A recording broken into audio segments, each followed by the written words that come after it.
Hey guys, I'm so glad that this message is finding you today. It's on forgiveness. And it says in Mark 11:25, whenever you stand praying, forgive if you have anything against anyone, so that your Father who is in heaven will also forgive you your transgressions. Faith works through love, according to Galatians 5:6.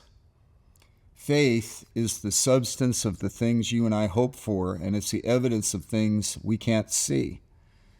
Without faith, it's impossible to please God. So then, with faith, it increases the potential, your potential and mine, to live an effective life going forward from here. And one of the ways the Lord has trained his people on is to forget past offenses and to forgive. Forgive is a condition of the heart where we release. We don't hold a grudge. We don't bear resentment. Resentment is a trap. And Jesus said that after loving God, the greatest commandment is to love your neighbor as yourself. And that's in Matthew 22:37 through 39.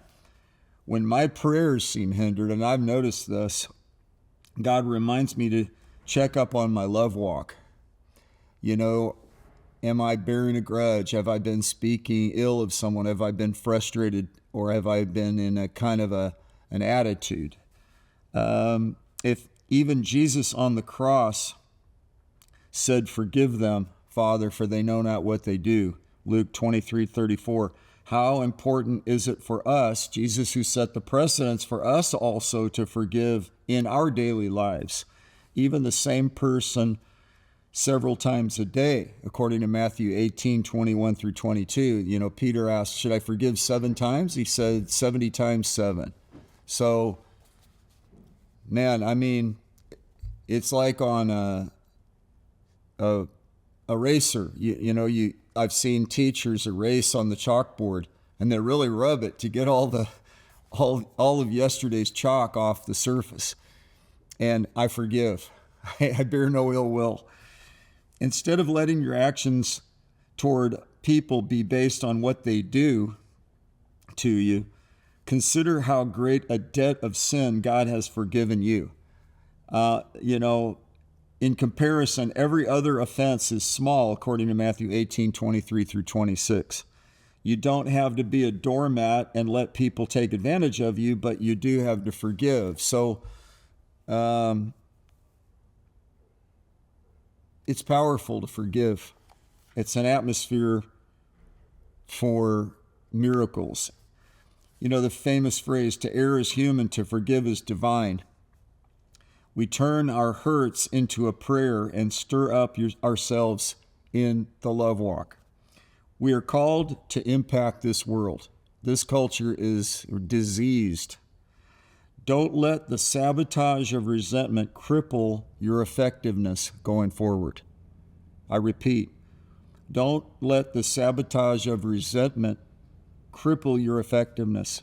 Christianity has to work where the rubber meets the road. This is a very mysterious faith, but it's also a very practical faith. By mystery, I mean we walk by faith and not by sight. Though we've never seen him, we love him. It's that in a lot of ways is mystifying. It's like, okay, it's amazing though. Faith pleases God, and he insisted upon us.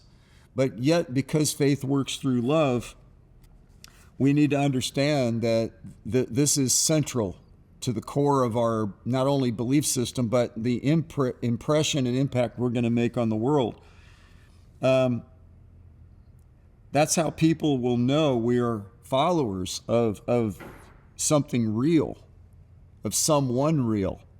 By this, all men will know that you are my disciples if you have love for one another. John 13:35. So don't wait for your flesh to feel like forgiving. Choose the path of love today.